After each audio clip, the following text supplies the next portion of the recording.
Ici Charles Tisser. Bienvenue à Découverte.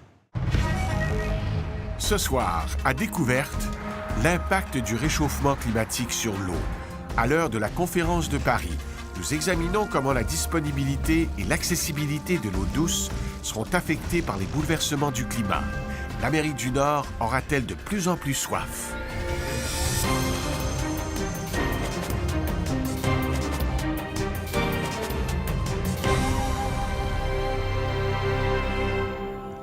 De jour en jour, la pression sur l'eau augmente.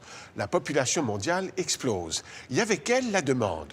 Mais cette ressource n'est pas illimitée. La Terre possède pratiquement les mêmes réserves d'eau qu'il y a des millions d'années. C'est un cycle fermé. Or, on sait que la moindre augmentation de la température à la surface de la Terre, presque 1 degré Celsius depuis 1850, vient perturber le cycle de l'eau partout sur le globe. Et le Canada, comme les États-Unis, ne seront pas épargnés.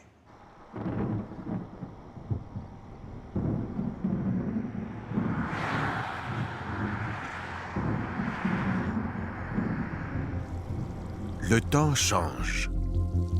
Plus chaud, plus sec, plus froid, plus violent, plus déroutant, plus imprévisible.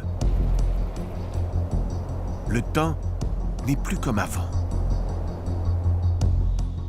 Les changements climatiques bouleversent tout, y compris la disponibilité de la ressource la plus indispensable à la vie, l'eau.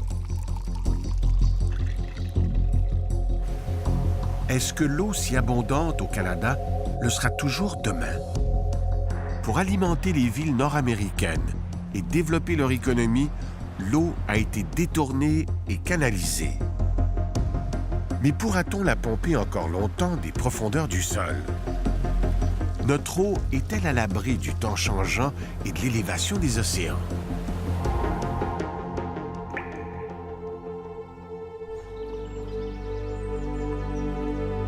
Le Canada est un pays riche en eau, avec ses lacs grands comme des mers, des chutes hautes et remarquables, des rivières et des fleuves sans fin. Le Canada est une véritable carte postale de l'eau.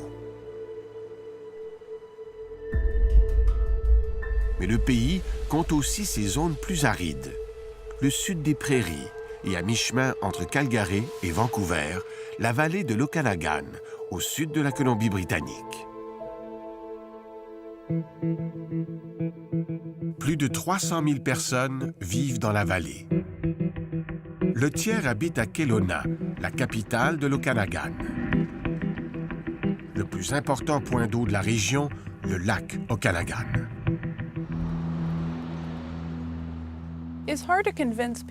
C'est dur de convaincre les gens qu'il y a un problème d'eau quand on voit ce lac. On pense que notre réserve est illimitée. Anna Warwick Sears est à la tête de l'organisation qui veille à la bonne santé du bassin hydrographique de l'Okanagan. On traverse cette année une sécheresse de niveau 4, le niveau le plus élevé.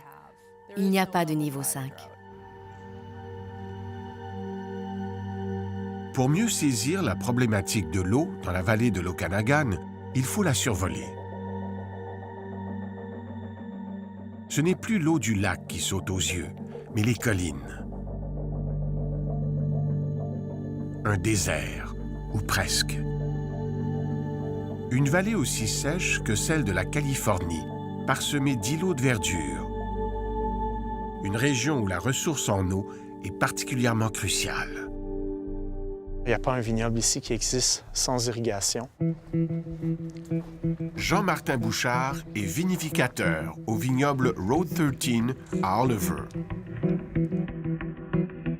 L'été qu'il vient de traverser a été long et sec. Ces vignes-là ont souffert.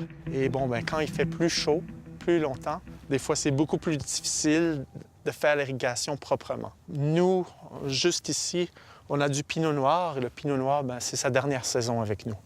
On va planter des cépages qui sont plus adaptés au climat que l'on a aujourd'hui et qu'on va avoir demain.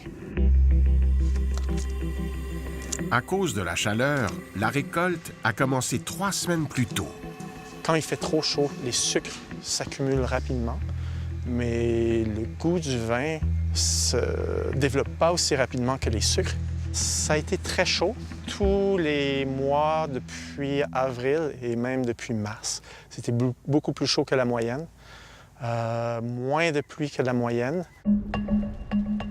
Un été si chaud que les feux de forêt et de broussailles ont ravagé la côte ouest et une partie de la vallée de l'Okanagan. Des centaines de kilomètres de forêt ravagés.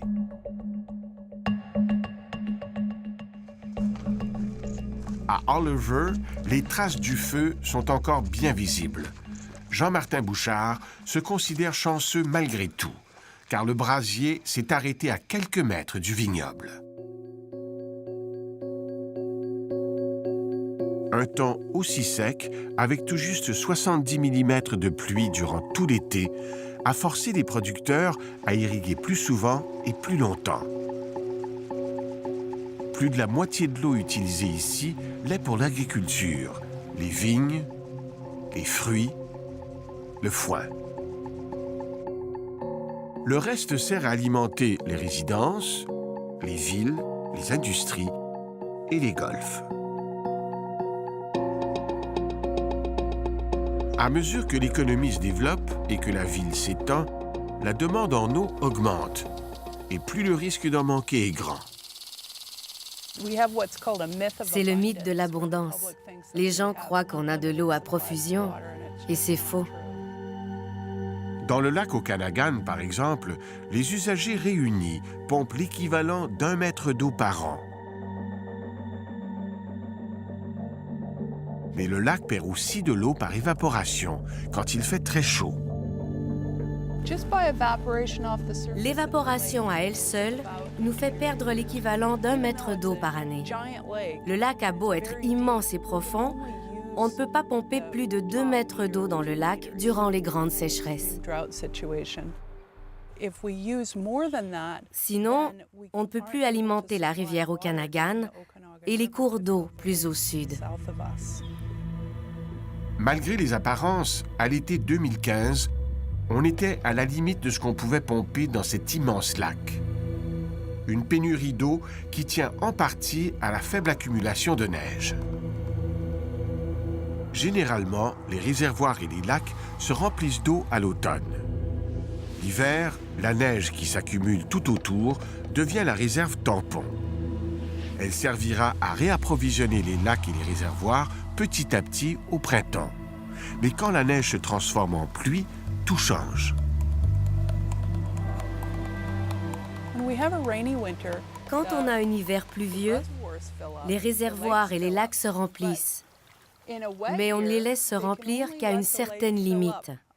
Sinon, les maisons tout autour seraient inondées. Alors, on doit ouvrir les vannes et laisser l'eau filer à travers les barrages pour éviter les inondations. La disponibilité de l'eau peut changer du tout au tout si la précipitation change de forme. On pourrait avoir autant de précipitations, mais si elle tombe en eau, on ne peut pas la stocker pour l'utiliser plus tard en été.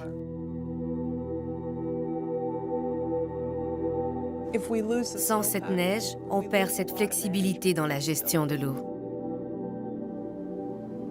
Cette réduction des accumulations de neige est tout aussi préoccupante dans les Rocheuses canadiennes, au sud-ouest de l'Alberta.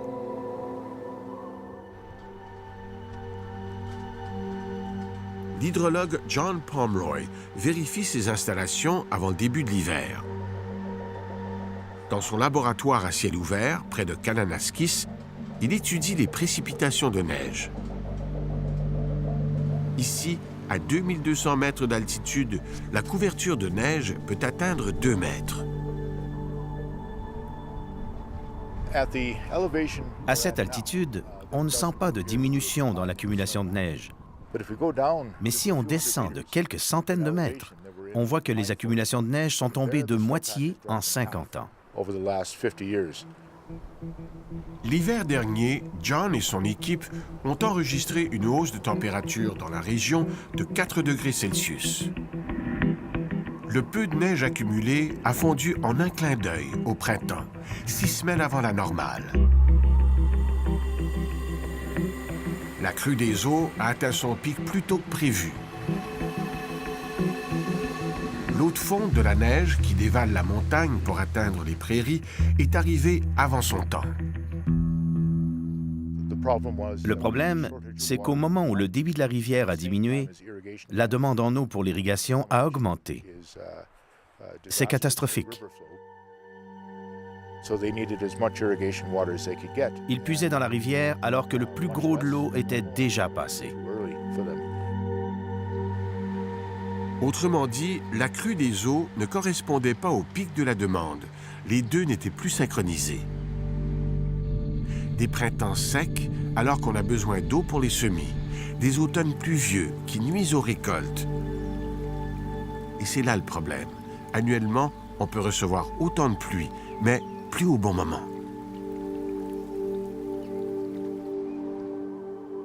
Le temps change.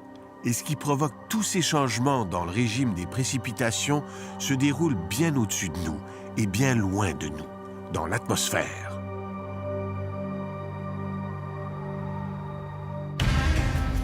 Après la pause, une cascade d'événements.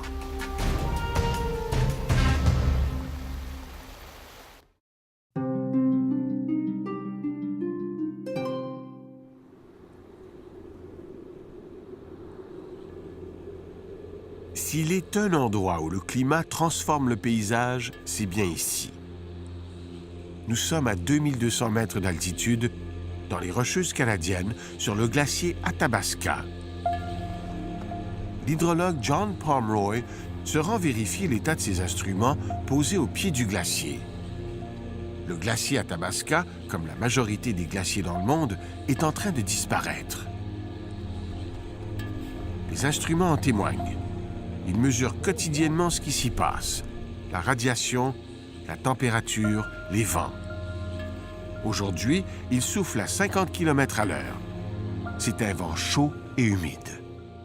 Et les rayons du soleil, l'air chaud, l'humidité, la pluie, tout ça accélère sa fonte. C'est pourquoi on se retrouve avec des ruisseaux un peu partout sur le glacier. Il fait 3 degrés. 3 degrés. Et on est en septembre. C'est juste assez chaud pour qu'il pleuve, alors qu'il devrait neiger. Sans neige fraîche et blanche à sa surface, le glacier perd de sa capacité à réfléchir les rayons du soleil. Il absorbe 7 fois plus de rayonnement et il fond.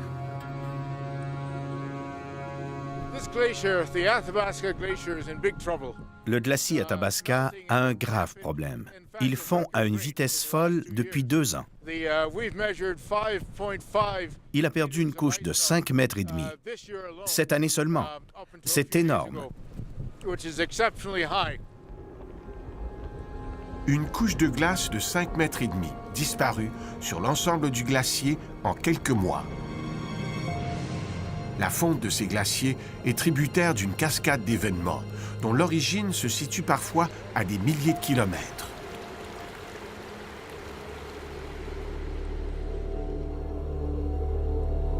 Quand la température à la surface du globe augmente, l'eau des océans se réchauffe. Plus l'eau s'y réchauffe, plus le taux d'évaporation grimpe.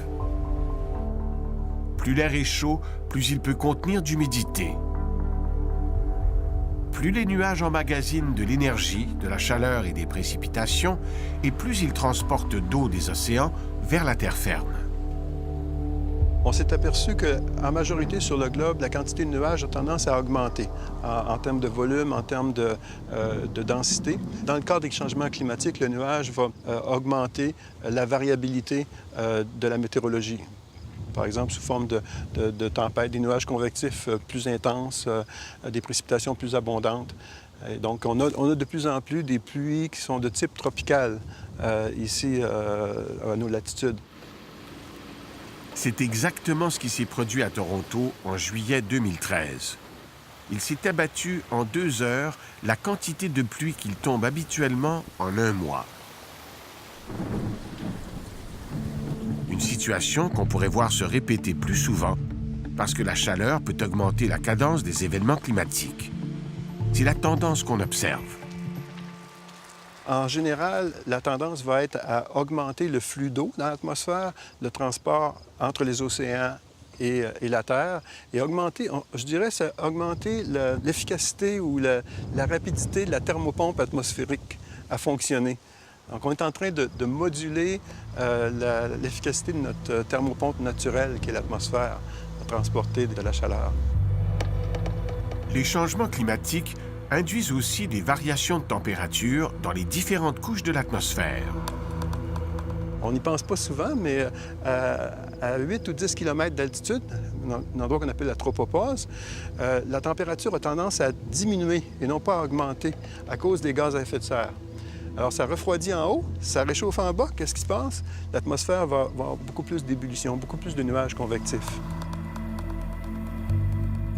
La distribution de cette chaleur et des nuages est aussi influencée par les grands courants atmosphériques comme le courant jet.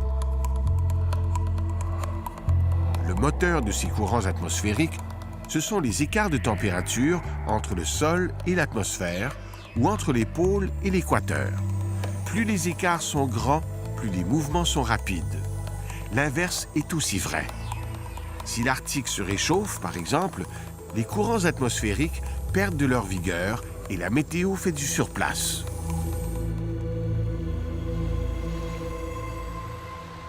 Le climatologue Simon Donner a observé ce phénomène sur la côte ouest à Vancouver, en particulier durant l'hiver 2015. L'hiver dernier, un système de haute pression est resté ancré sur la côte. Habituellement, ça ne dure pas au-delà de l'été. Mais là, il est resté sur place. On l'a baptisé le front obstinément résistant. En ne bougeant pas, il a créé des conditions chaudes et sèches sur la côte ouest. À l'hiver 2015, le courant jet a perdu de sa vigueur. Il a laissé filer le froid polaire sur le centre du pays. Au même moment, un front de haute pression a engendré un temps chaud et sec sur la côte ouest. À cause de ces conditions, cette air a stagné sur le Pacifique et cette masse d'eau s'est réchauffée et est restée chaude.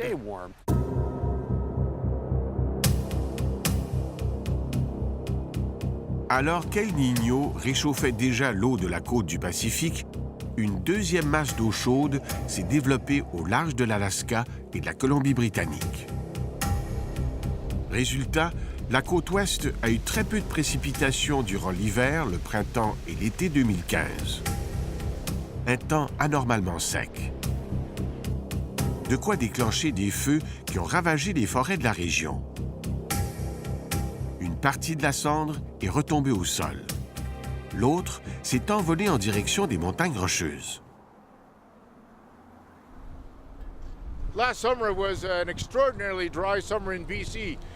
L'été dernier, la cendre a été transportée jusqu'ici, sur le glacier. Au-delà d'assombrir la glace, la cendre nourrit la matière organique logée dans la glace. De fil en aiguille, ces micro-algues forment des dépôts noirâtres qui, réchauffés par le soleil, font fondre à leur tour la glace autour d'eux. C'est dire à quel point le moindre réchauffement climatique, aussi subtil soit-il, peut avoir un effet domino et des conséquences imprévisibles sur nos ressources en eau.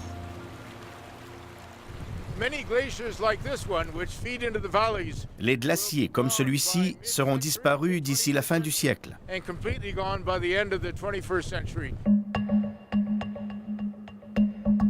85 ans tout au plus avant que la majorité ou la totalité des glaciers des Rocheuses canadiennes disparaissent. Qui aurait pu prédire, il y a 100 ans, que John Pomeroy aurait les deux pieds sur cette moraine, à des centaines de mètres du glacier?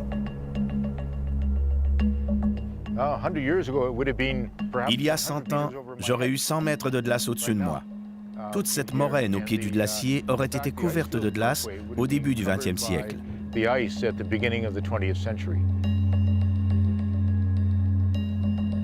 En réalité, ce ne sont pas que des glaciers qui fondent.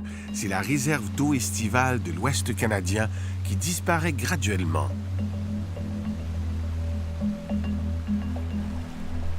sans l'eau des glaciers, les prairies canadiennes seront plus vulnérables aux sécheresses en été. C'est une situation à laquelle les Canadiens n'ont jamais été confrontés.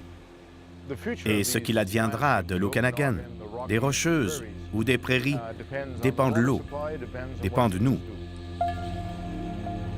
Le grenier du Canada pourrait-il vivre un jour une situation similaire à ce que traverse la Californie aujourd'hui?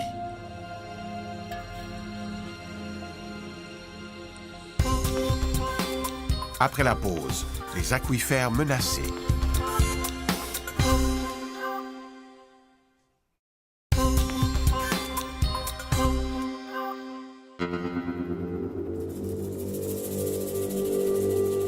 Depuis 10 ans, la sécheresse s'est emparée de la Californie. La chaleur brûle. Le sol est sec comme jamais. Le risque d'embrasement est élevé.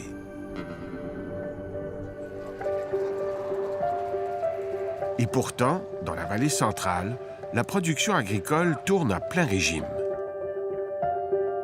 Coincée entre la chaîne côtière californienne et la Sierra Nevada, cette vallée constitue le garde-manger de l'Amérique du Nord. Elle assure la moitié des fruits, noix et légumes consommés aux États-Unis seulement. Car il faut nourrir la population, 40 millions de personnes en Californie seulement.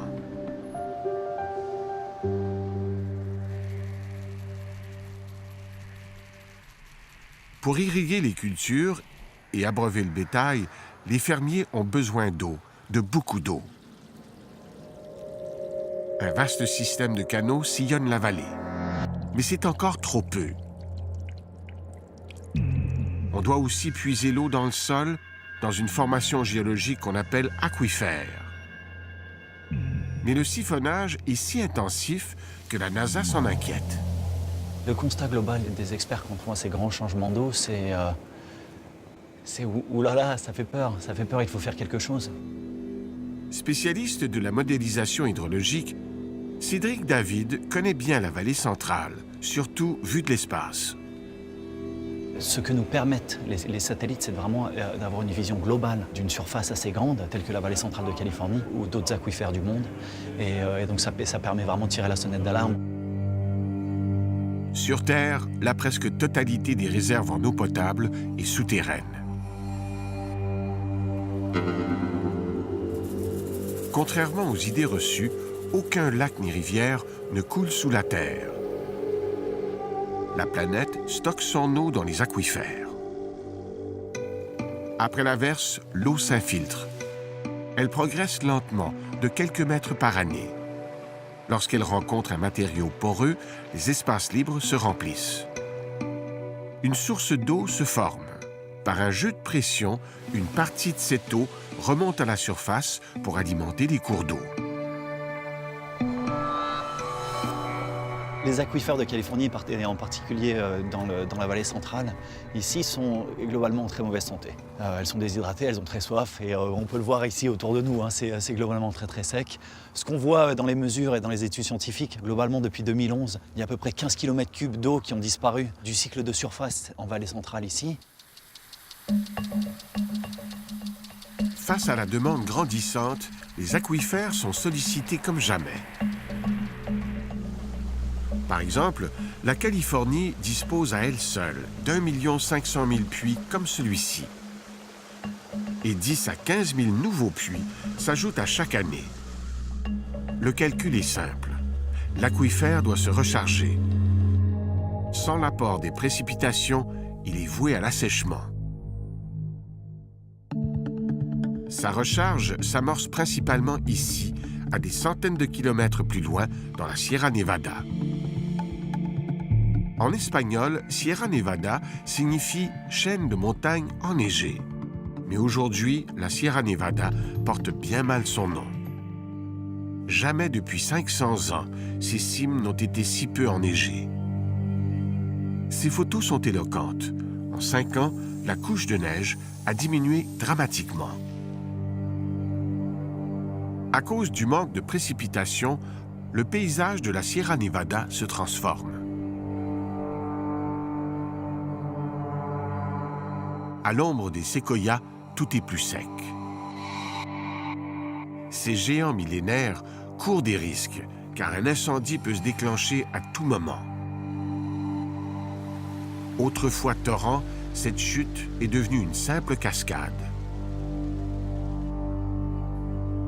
Et au cours des dernières années, le niveau de ce lac a diminué. Bientôt, il disparaîtra. Le principal impact des changements climatiques sur les aquifères ici, en tout cas ce à quoi on peut s'attendre, c'est la baisse des recharges. Ce qui est le consensus scientifique à l'heure actuelle, c'est que le sud-ouest américain va devenir de plus en plus aride. Donc ça veut dire moins de pluie, moins de neige et donc moins de recharge. Sur le terrain, plusieurs indices confirment que la recharge est insuffisante, qu'elle peine à compenser les milliards de litres pompés. Pourtant, c'est sous terre qu'on retrouve les preuves les plus convaincantes. Lorsqu'on pompe l'eau d'un aquifère, de l'espace se crée entre les couches de matériaux. La recharge viendra remplir les vides laissés. Mais sans apport d'eau, l'équilibre est rompu. Le vide ainsi laissé par le retrait de l'eau est alors comblé par le poids du sol. À ce moment, le terrain cède et s'affaisse. En Californie, le sol s'affaisse depuis des décennies. Cette photo d'époque en témoigne clairement. Les affiches sur ce poteau indiquent qu'en 50 ans, le terrain de la vallée s'est affaissé de 9 mètres. Aujourd'hui, la descente continue à une vitesse folle.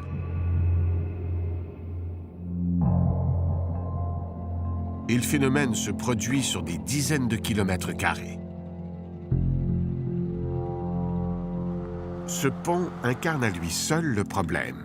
L'eau du canal atteint maintenant le tablier.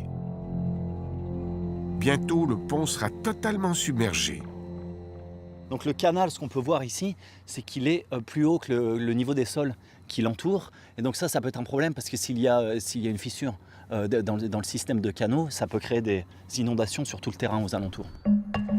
À certains endroits, l'instabilité des sols empêche la construction de nouvelles infrastructures et menace même celles en place. L'effondrement d'un aquifère ne cause pas que des problèmes géologiques ou matériels. Il se traduit aussi par une diminution nette des ressources en eau. Et dans ce cas-là, c'est terminé. C'est-à-dire que le stock n'existe plus, il n'y a plus moyen de le remplir. Une fois que ces aquifères sont effondrés, il n'y a plus rien à faire, c'est terminé, il n'y a plus de réserve d'eau. On ne peut plus les recharger. La recharge d'un aquifère, c'est le nerf de la guerre. Cet hiver, on prévoit de fortes précipitations sur la Californie. Une conséquence du retour d'El Niño. Est-ce suffisant pour combler le manque à gagner? En fait, une fois tombée du ciel, l'eau s'évapore rapidement. Seulement 10% des précipitations parviennent à rejoindre le cœur d'un aquifère. On est à un niveau de sécheresse qui est assez extrême. Et donc une pluie diluvienne cette année, ça va pas résoudre le problème. Il nous faudrait quelques années, au moins 3 années de pluie au-dessus de la moyenne pour retourner à l'état normal climatique ici.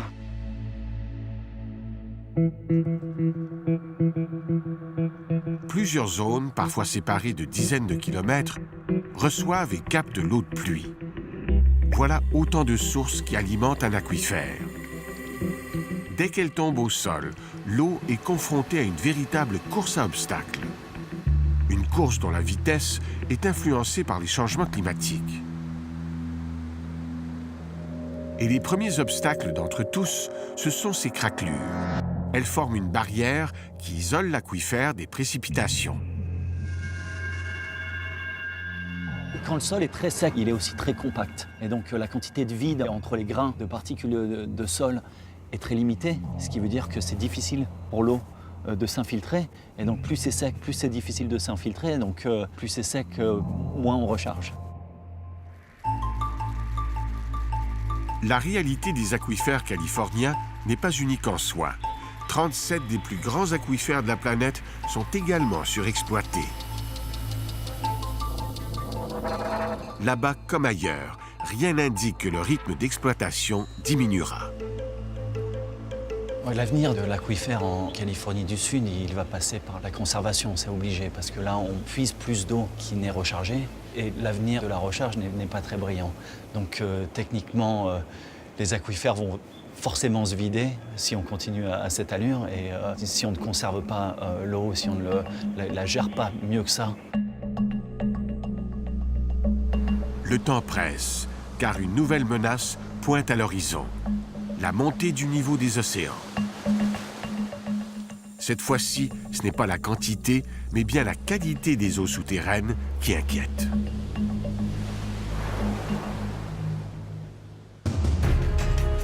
Après la pause, la montée des eaux.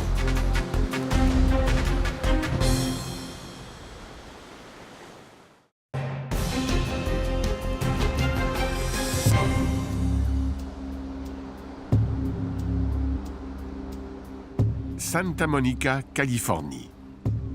Personne ne le remarque. Pourtant, un changement est en train de s'opérer. Le niveau de l'océan monte. La progression n'a rien d'un raz-de-marée, mais elle pose néanmoins une menace. Elle met en péril nos ressources en eau potable. 1 mètre, 3 mètres, 10 mètres. On spécule sur la montée des eaux à venir. Avec le scénario d'un réchauffement à 2 degrés Celsius, certains scientifiques prévoient une montée des eaux de 6 mètres. Aux États-Unis, 400 villes seraient touchées par le phénomène. Du nombre, New York et Jersey City seraient partiellement inondées. Plus au sud, les terres de la Louisiane seraient en grande partie submergées. Et la partie sud de l'État de la Floride disparaîtrait. And it's producing this massive iceberg breaking events that we've never seen before. Glaciologue de réputation internationale, Éric Rignot travaille au prestigieux Jet Propulsion Laboratory. On peut déjà dire qu'avec le réchauffement en cours actuel, même si on arrivait à le stopper assez rapidement, on est peut-être dans un système où on va se retrouver avec 6 à 9 mètres de changement de niveau des mers à long terme. Il n'y aura pas de bouton rouge pour revenir en arrière. Si le réchauffement se limite à 2 degrés, une augmentation d'1 mètre du niveau des mers est à prévoir d'ici 2100. 150 millions de personnes vivent aujourd'hui à moins d'1 mètre au-dessus du niveau de la mer. 11 des 15 plus grandes villes du monde seraient alors menacées par la montée des océans. La montée du niveau des mers, les plus riches s'adapteront, les pauvres, ça créera beaucoup de problèmes parce qu'ils seront obligés de migrer dans d'autres zones de la planète. De tout temps, le niveau des océans a suivi le cycle des glaciations. Depuis 20 000 ans, il a augmenté de 120 mètres pour se stabiliser dans les derniers millénaires. À partir du 20e siècle, tout change. La montée s'accélère, 7 cm au cours des 25 dernières années seulement, ce qui est significatif pour les scientifiques.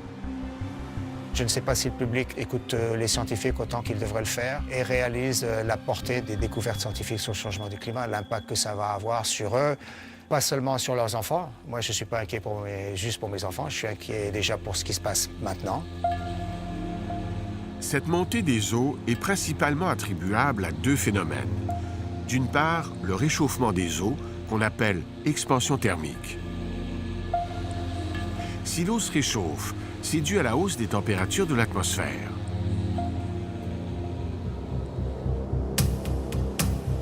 En se réchauffant, les molécules d'eau s'excitent, prennent de l'expansion.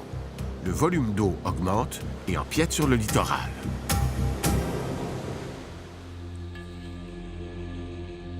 Mais le grand responsable est sans contredit la fonte des glaces, héritage direct du relâchement massif de gaz à effet de serre.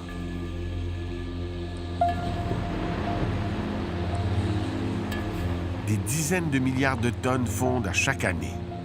Glace continentale, glace côtière, calotte du Groenland et calotte de l'Antarctique. Elles comptent pour 2/3 de la montée totale des eaux. Les glaces sont pratiquement toutes menacées. montée des eaux fait craindre le pire. On appréhende le moment où l'eau salée percolera vers les aquifères pour contaminer l'eau potable.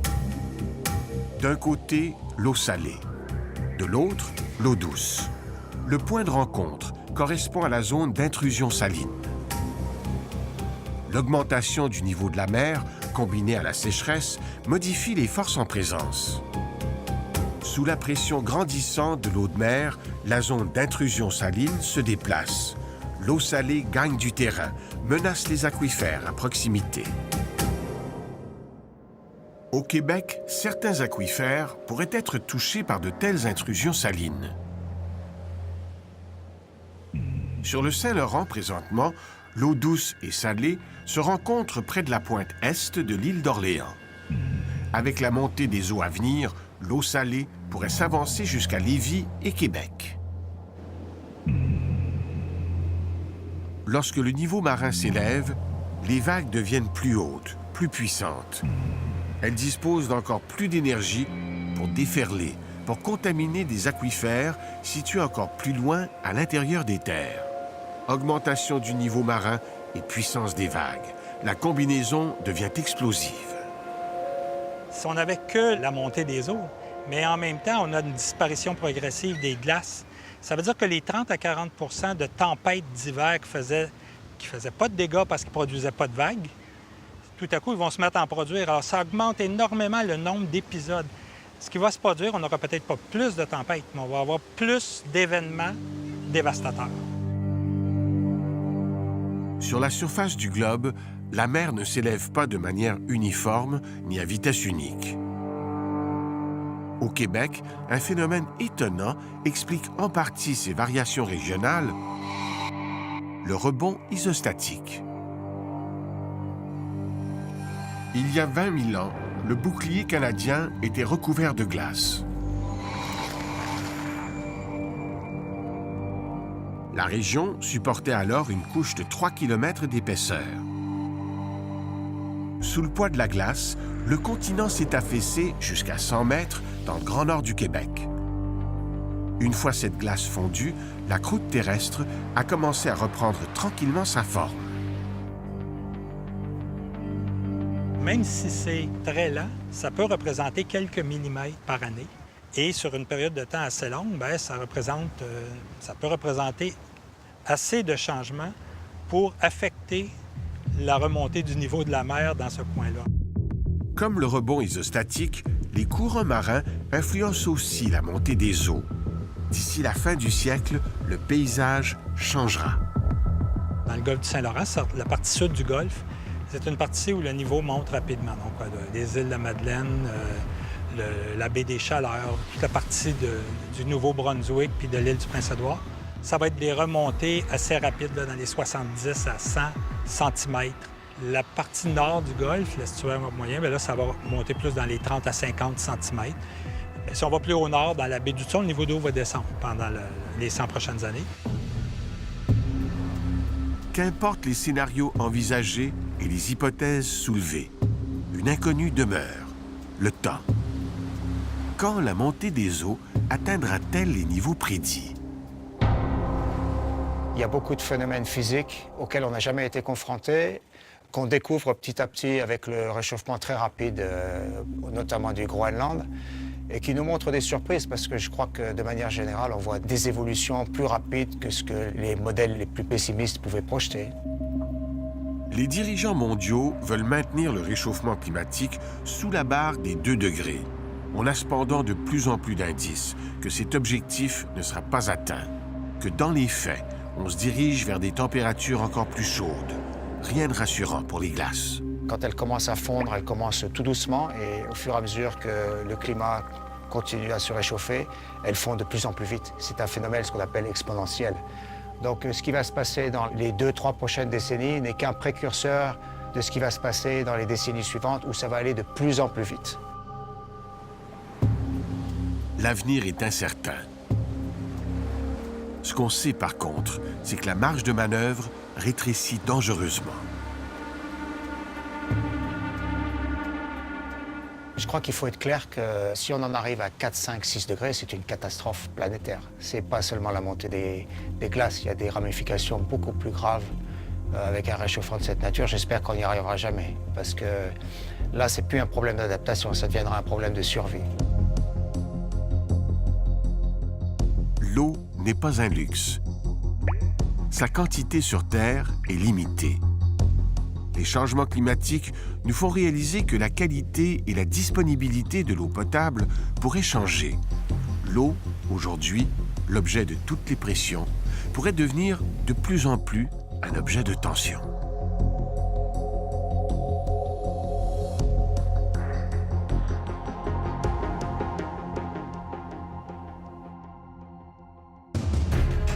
Après la pause, le lac Nasser, un aperçu.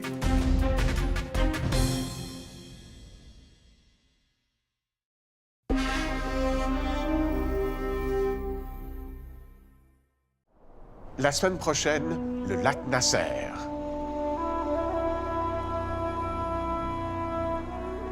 Sur les rives du lac Nasser, l'Égypte semble éternelle, immuable. Pourtant, les paysages que l'on contemple ici sont le résultat d'un immense bouleversement qui a eu lieu il y a 50 ans à peine. Ce temple millénaire a été déplacé. Ces îlots étaient auparavant des montagnes. Personne ne naviguait ici.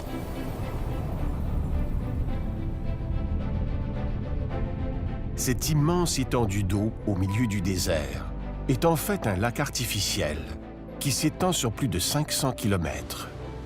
Il a été créé par les hommes pour répondre aux besoins des hommes. Une expérience gigantesque qui a transformé l'Égypte. Quel défi, quel secret recèle ce lac qui a fait disparaître tout un monde et donné naissance en même temps à un nouvel écosystème. Le lac Nasser, le premier épisode de la vie secrète des lacs, dimanche prochain, à découverte. Cette semaine, pour suivre les discussions à la conférence de Paris sur le climat, je vous invite à écouter Les Années-Lumière, tous les jours à 11h30 sur ICI Radio-Canada Première. Merci d'avoir été là. À la semaine prochaine.